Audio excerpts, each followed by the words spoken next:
मेहुल चोकसी को अरेस्ट किया गया है, ये मैं कहूँगा भारत सरकार की और भारत की एजेंसीज दोनों जो हैं, central bureau of investigation and enforcement directorate, इनकी बहुत बड़ी कामयाबी है।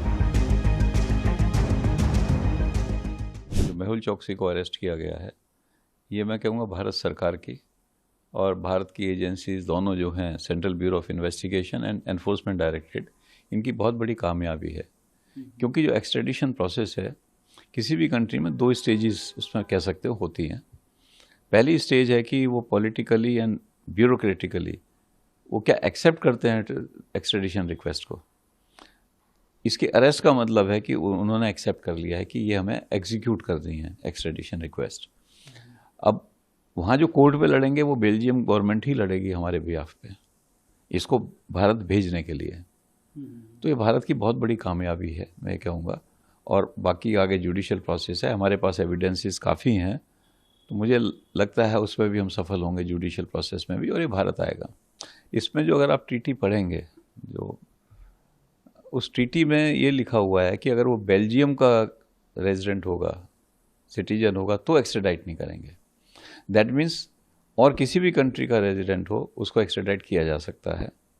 इस पर कोई वो नहीं है कि तो सर अब जैसे अब अरेस्ट हो गया है, तो हमने देखा कि उनके जो लॉयर हैं इंडिया में, उन्होंने बोला कि हम बेल के लिए अप्लाई करेंगे, और जो एजेंसी सूत्रों के हवाले से आ रही कि वो कंटेस्ट करेगी उनकी बेल का और एक्स्ट्राडाइट करने का प्रोसेस आगे करेगी।